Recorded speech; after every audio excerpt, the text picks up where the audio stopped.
বিশ্ব জগতের বিশ্ব প্রতিপালকের বিশ্ব দরবারে লাখো কোটি শুকর সুজুদ, যিনি অত্যন্ত দয়া করে মায়া করে ইহসান আর করুণা করে ভালোবেসে ইমানদার মুসলমান হিসেবে আমাদেরকে মঞ্জুর করে আমাদের হায়াতকে দীর্ঘায়িত করে দিয়ে আজকের এই মুহূর্ত পর্যন্ত আল্লাহ পাক আমাদেরকে সুস্থ সবল রেখে দ্বীনের নিসবতে, কোরআনের মহব্বতে, সাম্প্রতিক কালের শ্রেষ্ঠ মানুষ ওলামা মাশায়েখদের সান্নিধ্যে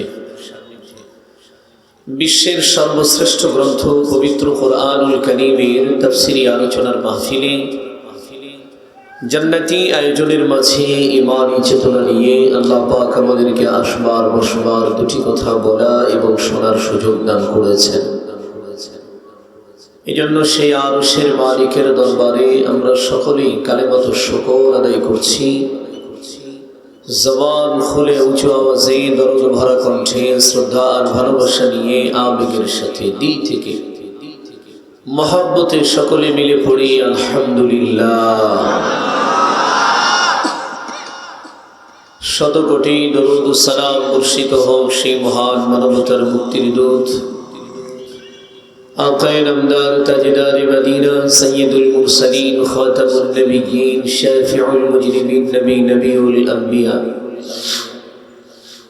সরকারে দু আলম হাবিব কিবরিয়া মা আমিনার নয়নের পুতুলি বড় মক্কার অহংকার সাইয়্যিদিনা মুহাম্মদুর রাসূলুল্লাহ। জবানটা খুলুন, নবীজির প্রতি ভক্তি শ্রদ্ধা এবং কলিজার সমস্ত ভালোবাসা উজাড় করে দিয়ে সকলে পড়ুন সাল্লাল্লাহু আলাইহি ওয়াসাল্লাম। সম্মানিত সুধী, মাদ্রাসা থেকে শুরু করে নিয়ে এই মুহূর্ত পর্যন্ত আপনাদের এই অঞ্চলের একজন খ্যাতিমান আলেমের জবান থেকে অত্যন্ত গুরুত্বপূর্ণ দ্বীনি দিক নির্দেশনামূলক আলোচনা শুনতেছিলেন। মাহফিলের এই পর্যায়ে আমার মতো একজন অযোগ্য গুনাহগার বান্দাকে আল্লাহ পাক আপনাদের খিদমতে বসবার তৌফিক দান করেছেন।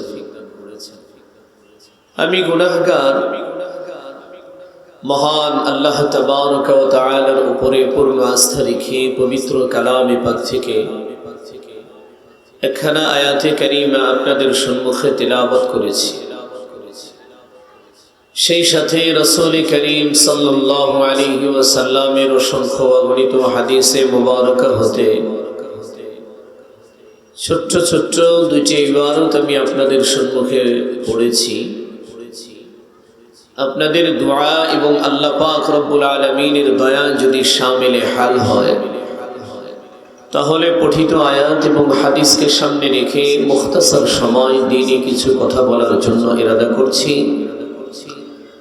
আল্লাহ পাক যেন আমার জবান থেকে পূর্ণ উপর সহি মুস্তানাদ দ্বীনি কিছু আলোচনা বের করে দেন, সকলেই বলি আমিন।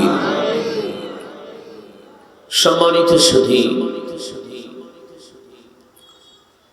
আমরা যারা বর্তমান এই পৃথিবীতে মানব জাতি হিসেবে বসবাস করছি, পৃথিবীতে বর্তমান মানব জাতির সংখ্যা হল প্রায় 850 কোটি। তবে 850 কোটি মানুষ কিন্তু এক রব্বুল আলামিনের গোলামি করে না। এর মধ্য থেকে প্রায় 200 কোটির কাছাকাছি কিছু মানুষ আছে শুধুমাত্র কেবলমাত্র এই মানুষগুলোই আরশের মালিক আল্লাহ তাবারক ওয়া তাআলার গোলামি স্বীকার করেছে। এর বাহিরে যত জাতি আছে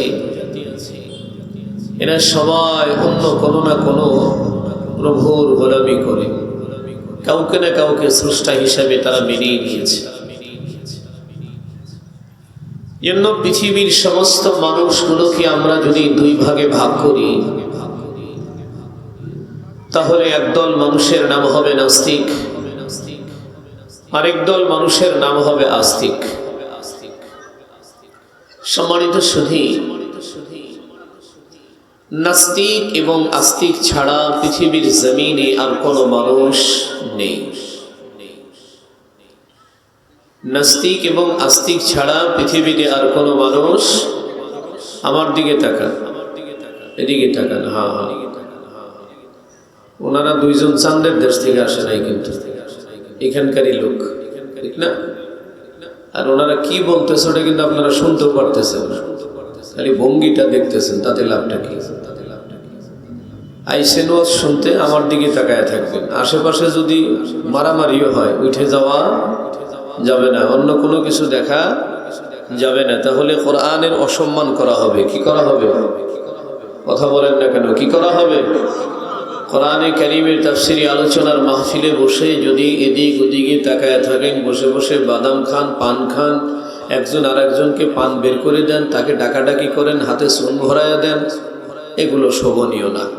এগুলো কিনা আব্বা, কিনা কি বাজান, কিনা এগুলো?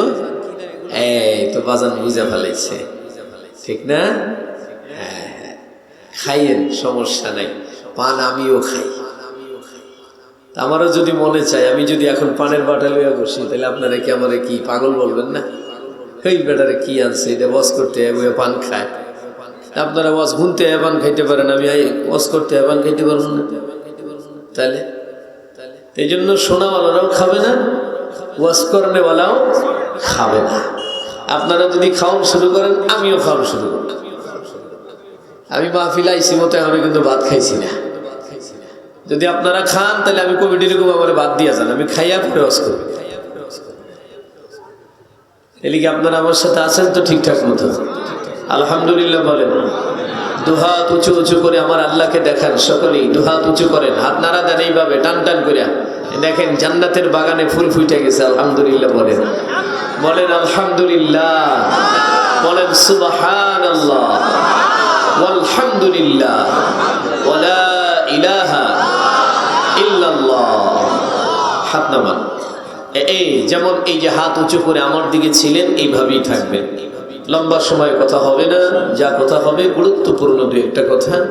তারপরেই বাকি আমি আপনাদের কাছে আবার একটু সাক্ষাৎ করব আমার এই রুমালটা নিয়ে। কি বুঝতে পারছেন? এটা মদিনার রুমাল, বাংলাদেশের রুমাল না কইলাম, এটার একটা মর্যাদা আছে। নবী যেখানে ঘুমায় আছে সেইখান থেকে এটা কিনে নিয়ে আইছি। কি মনে করছেন? এটা নিয়ে আপনার কাছে আমি আমো একটু পরে, এটার লোকে দেখা করবেন ইনশাল্লাহ। বলেন সকলে, বলেন ইনশাআল্লাহ। যারা ইনশাআল্লাহ কয় না এরা ফাঁকিবাজ।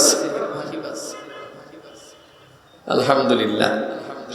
তো সম্মানিত সুধী, আমি বলতেছিলাম যে নাস্তিক এবং আস্তিক ছাড়া পৃথিবীতে আর কোনো মানুষ নাই। নাস্তিক কারা এবং আস্তিক কারা, এই বিষয়টাকে আমাদেরকে একটু খোলাসা করতে হবে, না হলে আলোচনা বোধগম্য হবে না। তো নাস্তিকদের একটা ছোট্ট পরিচয় আমি আপনাদের সম্মুখে তুলে ধরতে চাই। নাস্তিক হলো তারা, খুব শর্টে বলবো, বিস্তারিত বলার সময় নেই, খুব শর্টে, যে নাস্তিক হলো তারা যারা কোনো স্রষ্টাকেই মানে না। কি বুঝাইতে পারছি? তাহলে নাস্তিক কারা? যারা কোনো স্রষ্টাকে মানে না। তারা কবর মানে না, আখিরাত বিশ্বাস করে না, জান্নাত জাহান্নাম যে আছে এটাও তারা বিশ্বাস করে না। এই শ্রেণীর মানুষদেরকেই কোরআনে কারীমের ভাষায় বলা হয় নাস্তিক। আল্লাহ পাক নিজেই বলেছেন পয়গম্বর আরবি সাল্লাল্লাহু আলাইহি ওয়াসাল্লামের কাছে, নামুতু ওয়া নাহইয়া ওয়া মা ইহলিকুনা ইল্লা দাহর। আল্লাহ জানাই দিয়েছেন, ওগো রাসূল, ওই শ্রেণীর মানুষগুলো হলো নাস্তিক, যারা বলে যে আমাদের কোনো স্রষ্টা নেই। নাউযুবিল্লাহ বলে। তাহলে প্রশ্ন, তোমাদের যখন কোনো স্রষ্টা নেই, তাহলে তোমাদের সৃষ্টি কি করলো? তোমরা আসলে কোথা থেকে? মাটি ফেটে তো আর বের হও নাই, আসমান ভেঙে তো আর বড় নাই, কোথা থেকে আসলে? ওরা তখন বলে যে আমরা প্রকৃতির কারণেই পৃথিবীতে আগমন করেছি, আবার প্রকৃতির টানেই পৃথিবী থেকে চলে যাবে। প্রকৃতি মানে কি কেউ বলতে পারেন? কোন একজন কি বলতে পারবেন যে প্রকৃতি শব্দটার অর্থ কি? প্রকৃতি মানেই হলো এমনি এমনি। প্রকৃতি মানে কি? এমনি এমনি, মানে এটার কোনো স্রষ্টাও নাই, কোনো কারিগর নাই, কোনো মিস্ত্রি নাই, এমনই হইছে, এমনই গলে গেছে গা, এটার নাম হলো প্রকৃতি। আচ্ছা বলেন, তাহলে প্রকৃতি বলে কোনো শব্দ ব্যবহার করা কি ঠিক? পৃথিবীতে যা কিছু হয় কার ইশারায়? সকলে মিলে আওয়াজ করে বলেন, কার ইশারায় হয়?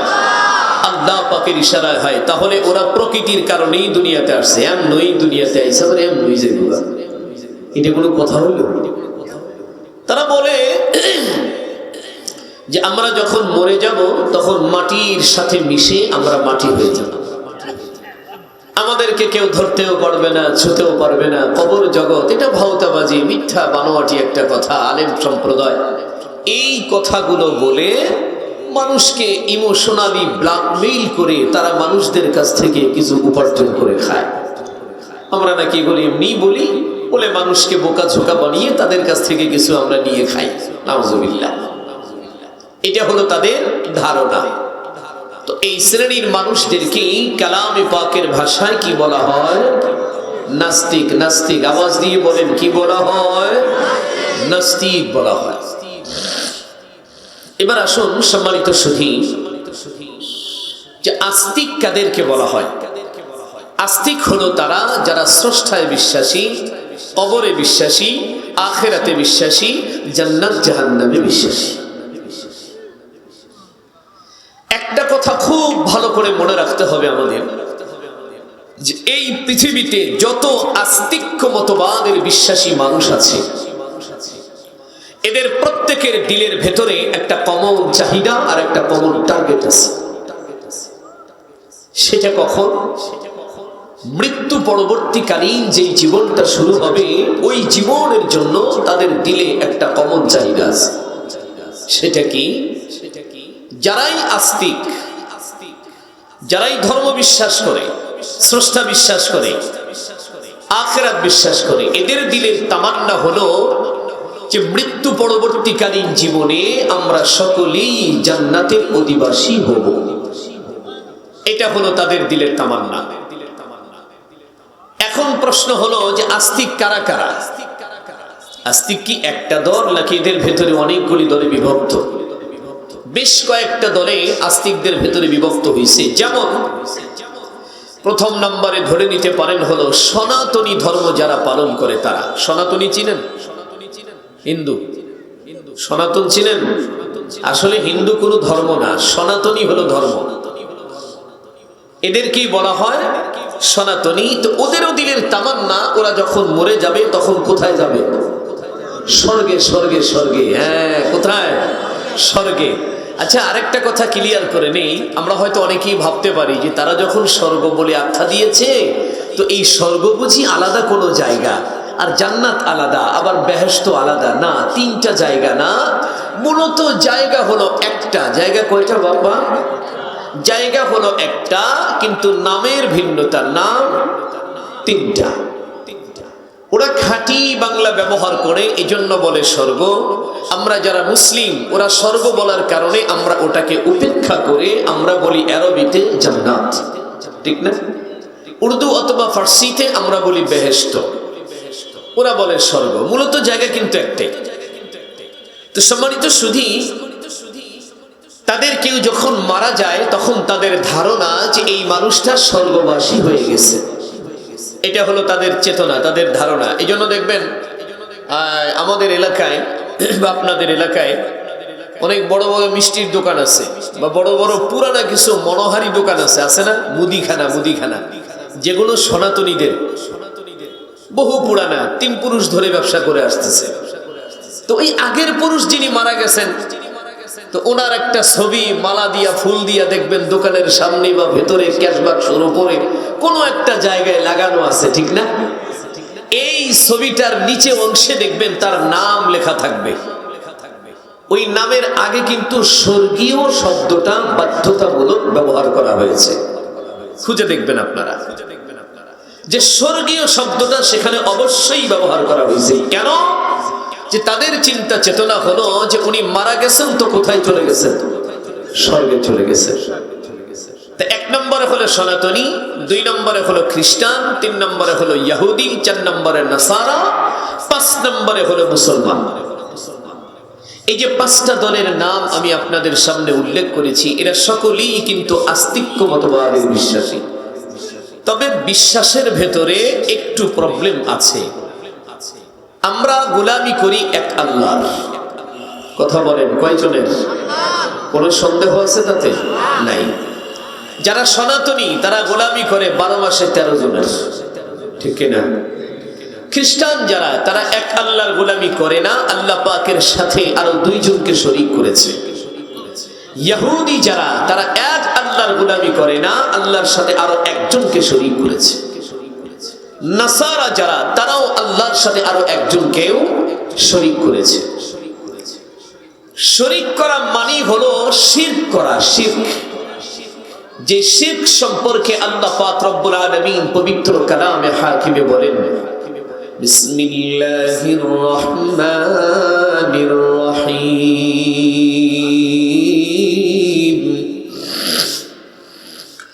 ইন্নাশ শিরকা লাযুলমুন আযীম। আল্লাহ পাক বলেন যে শিরক এটা হলো বান্দার তরফ থেকে আমি আল্লাহর প্রতি সবচেয়ে বড় জুলুম। সবচেয়ে বড় কি? জুলুম। আর বান্দা যখন আল্লাহর উপরে সবচেয়ে বড় জুলুম করবে তখন কি আল্লাহ তাকে ভালোবাসবে? কথা বলেন, আল্লাহ তার পক্ষে থাকবে? এই যে 4টা দলের নাম আমি বলেছি, এরা শিরিকের অন্তর্ভুক্ত।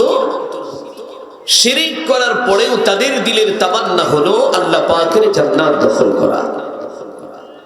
এখন আসেন বাকি রইল মুসলমান। সকলে মিলে আওয়াজ বড় করে বলুন, মুসলমান যারা তারা কই আল্লাহর গোলামি করে? কোনো সন্দেহ নাই। তো আমরাও তো জান্নাতের আশাবাদী, তাই কিনা? কি আমরা জান্নাত যেতে চাই না? কারা কারা যেতে চান না একটু হাত তুলে দেখান। জি জি জি তোলেন, আরো তোলেন। এত কম মানুষ কেন? আপনিও আপনিও মাশাআল্লাহ। সমস্যা নেই, আমরা ভুল করতে পারি, তাই বলে আল্লাহ কবুল করে নিব? এই কথা বলেন, আমরা ভুল করে হাত তুলতে পারি, আল্লাহ কি সেটাই কবুল করবে? কখনোই না। আমাদের মতো এরকম অবুঝ বোকা আল্লাহ না, ঠিক না? মা বাপ তো অনেক সময় সন্তানের জন্য বদদুয়া করে, তাই না? বিরক্ত হয়ে কয় মরেও না, মাটিও দেই না, কয় না এরকম? যখন বিরক্ত বেশি করে আল্লাহ তখন ঝাঁটা দিয়ে দৌড়ায়, মারবার না ফেরা দূরের থেকে সেঙ্গা দিয়া, এরপরে কয় ওটা মরেও না, মাটিও দিই না, আজকে যা আমি যেন তোর মরা মুখ দেখি। আচ্ছা, আল্লাহ যদি লগে কবুল করে ফেলায় তাহলে এই দেশে সন্তান থাকতে আর তো সব বেটা পুত্র মইরা সব শেষ হয়ে যেত না, ঠিক না? আল্লাহ জানে যে মা এটা মন থেকে বলে নাই, মরলে তারই কষ্ট বেশি হবে। এই যে মা এটা উপরে উপরে বলছে, এই জন্য আল্লাহ পাক এটাকে ধরে না, এটা ছেড়ে দেয়। না না না, বাদ দাও, এটা ধরা যাবে না। আমরা যারা হাত তুলছি জান্নাতে না যাওয়ার পক্ষে, আল্লাহ এটা কবুল করবে না। অবশ্যই আল্লাহ পাক আমাদেরকে এক একজনকে জান্নাতের মালিক বানিয়ে দিবেন। সুবহানাল্লাহ। আরো জোরে আওয়াজ দিয়ে বলেন সুবহানাল্লাহ। সম্মানিত সুধী, তো মুসলিমরাও জান্নাতে যেতে চায়। এখন প্রশ্ন হলো যে 5টা শ্রেণীর দল এরা জান্নাতে যাওয়ার জন্য আশাবাদী।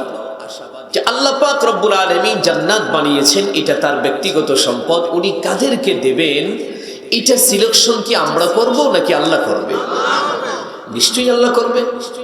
তো দেখা যাক আল্লাহ পাক কি সিলেকশন করলেন, কাদেরকে জান্নাত দিলেন।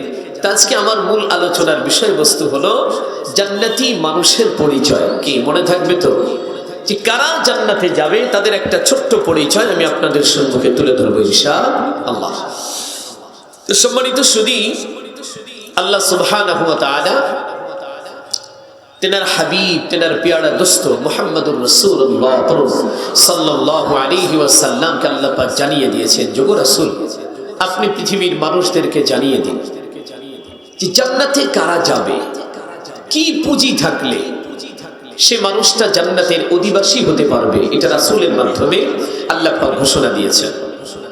قال النبي صلى الله عليه وسلم من قال لا إله إلا الله فدخل الجنة سبحان الله। আর একটু জোরে আওয়াজ করে বলুন সুবহানাল্লাহ।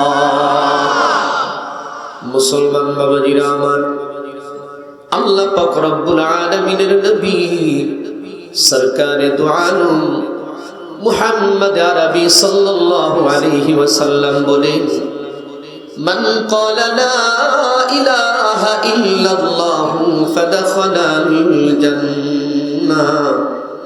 পৃথিবীর কোন মানুষ যদি দিলের ভেতরে ইয়াকিন ইখলাস জমা করে নিয়ে যদি একবার কালেমা জবান দিয়ে তিলাওয়াত করে দেয়, আল্লাহর হাবিব বলেন ওই মানুষটাকেও আল্লাহ পাক একদিন জান্নাতের মেহমান বানাবে। নবী আলাইহিস সালাম বলেন ইয়াকিন, আল্লাহর পয়গম্বর শর্ত করে দিয়েছেন মানুষের বুক আর এই যে মুখ, এই দুইটার কিন্তু সমন্বয় হতে হবে।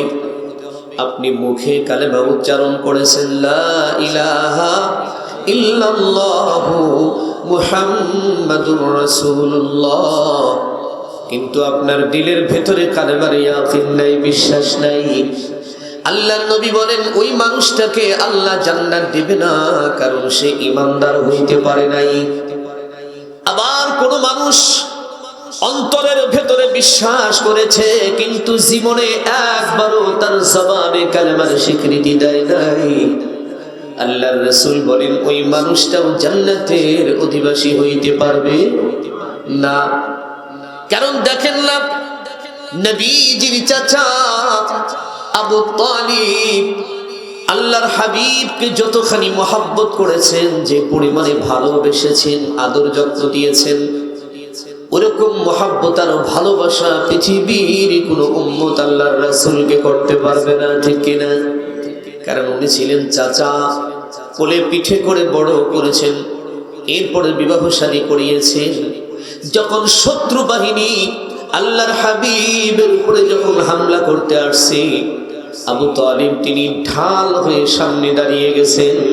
আমার রাসূলের চন্দ্রিমা চেহারার উপরে আর চাঁদ বদনের উপরে বিন্দু মাত্র আঘাত লাগতে দেন নাই। কত মুহাব্বত তিনি করেছেন আল্লাহর রাসূলকে, কিন্তু ফল কি দাঁড়ালো? রেজাল্ট কি দাঁড়ালো? আবু তালিব ঈমান নিয়ে কবরে যাইতে পারে নাই, কিন্তু মুহাম্মদ সাল্লাল্লাহু আলাইহি ওয়াসাল্লাম তিনি যে একজন সত্য নবী, কোরআন সত্য, আল্লাহ আছে এটা সত্য, আল্লাহর গোলামি করতে হবে এটাও তিনি জানতেন। সব কিছু ভেতরে ভেতরে স্বীকৃতি আছে, কিন্তু জিন্দেগিতে কখনো জবানে একবারও কালেমার স্বীকৃতি তিনি দিতে পারেন নাই। এই কথা বুঝাইতে পারছি? জিন্দেগিতে একবারও কালেমার স্বীকৃতিটা তিনি দিতে পারেন নাই। এমনকি মৃত্যুর মুহূর্তে যখন সাকরাত শুরু হয়ে গেছে, মৃত্যুর যন্ত্রণা যখন শুরু হয়ে গেছে, মুহাম্মদ আরবি সাল্লাল্লাহু আলাইহি ওয়াসাল্লামের অন্তরের ভিতরে শুধু উম্মতের জন্য দয়া আর মায়া দিয়ে ভরা। নবী আলাইহিস সালাম সহ্য করতে পারে নাই, আমার চাচা আমাকে এত মহব্বত করেছেন, এত ভালোবেসেছেন, আমার সেই চাচা বেঈমান হয়ে কবরে যাবে, জাহান্নামী হয়ে যাবে, এটা আমি মুহাম্মদ সাল্লাল্লাহু আলাইহি ওয়াসাল্লাম মেনে নিতে পারি না। কলিজা ফেটে যাচ্ছিল নবীজি। এইজন্য নবী আলাইহিস সালাম আবু তালিবের কিনারায় দাঁড়াইয়া চাচার মাথার কাছে বসে কালেমার তালকিন দিতেছিলেন। চাচা গো, শুধু একবার জবানে পড়েন লা ইলাহা ইল্লাল্লাহু মুহাম্মাদুর রাসূলুল্লাহ। কিন্তু আবু তালিবের জবান বন্ধ, কালেমার উচ্চারণ হয় না। আল্লাহর নবী ডাক দিয়া বলেন, চাচা সম্পূর্ণ কালেমা পড়তে যদি আপনার প্রেস্টিজে লাগে, বিবেকে যদি বাধা দেয়, যে ভাতিজাকে কোলে পিঠে করে মানুষ করলেন তার নামটা উচ্চারণ করতে আপনার যদি লজ্জা লাগে, প্রেস্টিজে লাগে, দরকার নাই, বলিয়েন না। আপনি শুধু জবানে পড়ুন লা ইলাহা ইল্লাল্লাহ, এটুকুন পড়েন। আমি কিয়ামতের আদালতে দেখে নেব কেমনে কি করা যায়। কিন্তু শেষ পর্যন্ত ওইটাও তার নসিবে হয় না।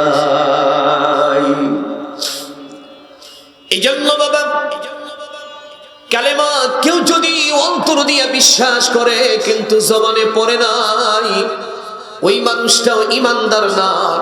আবার কেউ জবানে পড়েছে কিন্তু সিনার ভিতরে তার বিশ্বাস নাই, ইয়াকিন নাই, ওই মানুষটাও ঈমানদার।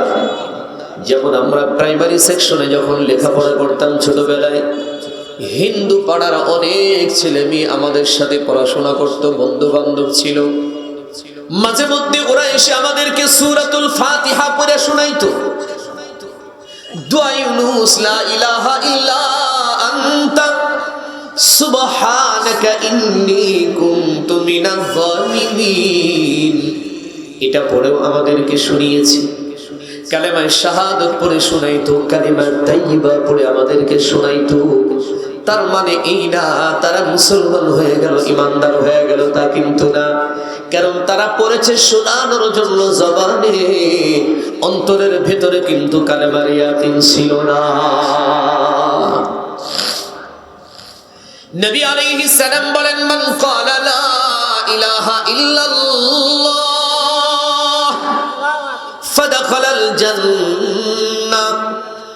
একবার তুমি তোমার জবানে জীবনে কালেমা পড়ছো, এরপরে তুমি ইয়াকিনটা দিলের ভিতরে রাখছো, এরপরে তুমি যখন মৃত্যুবরণ করবে, আমার আল্লাহ পাক ওই যে কালেমার ঈমানটাকে পুঁজি করে রব্বে কারীম তোমাকে কোনো না কোনো দিন জান্নাতের মেহমান বানিয়েই ছাড়বে। সুবহানাল্লাহ জোরে বলেন, আরো জোরে আওয়াজ দিয়ে বলেন সুবহানাল্লাহ।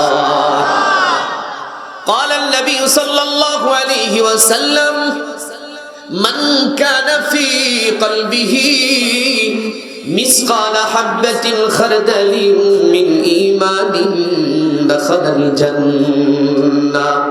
চিল্লা বলেন সুবহানাল্লাহ। আমার ভাইরা, সরকারে দু আলম নবী বলেন, কোন মানুষ যখন মারা যাইতে নেয়, মানে মৃত্যুর মুহূর্ত যখন শুরু হয়, সাকরাতে মউত যখন শুরু হয়ে যায়, ওই মানুষটার ভেতরে যদি এক যারা পরিমাণ ঈমান যদি থাকে, কতটুকু জোরে বলুন? এক জাররা সমান কি পরিমাণ হতে পারে কেউ কি বলতে পারবো? আন্দাজা আছে কারো? 2-4 কেজি মনে হয় হবে, নালে তো বাবা হাফ কেজি তো হইবেই, ঠিক না? এই যে সরষের দানা বলে ফেলছে একজন মুরব্বী, ঠিক না?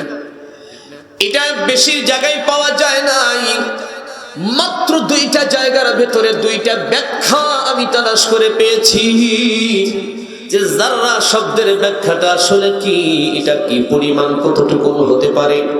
এক ব্যাখ্যার ভিতরে পাওয়া গেছে, শীতকালীন সকালবেলা যখন ঘরের দরজা জানালাগুলো বন্ধ থাকে, ওই সময় পূর্ব গগনে সূর্য যখন মাথা চারা দিয়ে উঠে, ওই ঘরের ভেতরে চিপা চাপা দিয়া রোদের ছটাগুলো কিন্তু ঢুকে পড়ে। আপনার কম্বল অথবা লেপ, ঘরের ভেতরে কোনো একটা কিছু যদি আপনি এভাবে ঝাঁকি দেন, দেখবেন ওই আলোর দিকে তাকাইলে ছোট্ট ছোট্ট কতগুলি ধূলি কণা নজরে আসে না? মুফাসসিরিনে কেরাম লেখেন, ওই এক একটা ধূলি কণার নাম হলো এক যাররা। এটা ওজন করা যাইব? হ্যাঁ, ধরা যাইব? এটা আপনিও ধরতে পারবেন না। শুধু একটা গ্লাস রাখবেন, দেখবেন কিছুক্ষণ পরে ওইখানে কিছু পড়ছে, ধরতে গেলেও পাইবেন না। আরেক ব্যাখ্যার ভিতরে পেয়েছি, মানুষ গোসল করার পরে অথবা কাপড় চোপড় ধোয়ার পরে যখন মাঠে কাপড়টা শুকাইতে দেয়, মানুষের চিরচারিত একটা স্বভাব, ধৌত করা কাপড়টা চিপার পরে দেখবেন এইভাবে করে একটা ঝাঁকি দেয়, ঠিক না? ওই ঝাঁকি দেওয়ার পরে কিছু পানি সেখান থেকে বিচ্ছুরিত হয়। ওই পানিগুলো এমনি ধরা যায় না, তেমন দেখা যায় না, তবে ধুলার মতো দেখতে লাগে। আর শরীরের লোমের উপরে বসে কিছু পানি আন্দাজ করা যায়। ওই এক একটা পানির কণার নাম হলো এক যাররা। ইবাজান শস্যের থেকে বড় হয়েছে না? পায় বড় হয়েছে। তো এক যাররা একটা ছোট্ট ধুলো কণার পরিমাণ। আল্লাহু আকবার বলেন। নবী আলাইহিস সালাম বলেন, এই পরিমাণ ঈমান নিয়ে কোনো মানুষ যদি কবরে চলে যায়, আল্লাহর হাবিব বলেন ওই মানুষটাকেও আমার আল্লাহ পাক জান্নাতের মেহমান বানায় দিবে। সুবহানাল্লাহ। তাহলে আমরা সকলেই জান্নাত চাই কি চাই না? আওয়াজ দিয়ে বলেন চাই কি চাই না? শুধু কি চাই? জান্নাত যখন আল্লাহর কাছে চাইবেন অবশ্যই জান্নাতুল ফেরদাউস নামে একটা জান্নাত আছে, ওইটা চাইয়া বসবেন। আল্লাহ যদি ওটা কবুল নাও করে, হতে পারে ছোট্ট একটা জান্নাত আমাকে যদি দিয়া দেয় তাতেও চলে যাবে, কারণ যত ছোটই হোক না কেন এমন দুনিয়ার 10টা দুনিয়ার সমপরিমাণ। আর যদি ফেরদাউস নসিবে হয় তাহলে তো নূর না আলা নূর, আর তো কোনো কথাই নেই। কি বাবা ঠিক না? তাহলে এখন বলেন ছোট জান্নাত চান না বড় জান্নাত চান? অবশ্যই বড় জান্নাতটা চাই। তবে মুসলমান বাবাজিরা রে আমার, এতগুলো মানুষ যখন জান্নাতের দাবিদার, আল্লাহ পাক রব্বুল আলামিন পবিত্র কালামে হাকিমের ভিতরে সুন্দর করে বান্দাদেরকে জান্নাতে যাওয়ার রাস্তাটা আল্লাহ দেখিয়ে দিয়েছেন।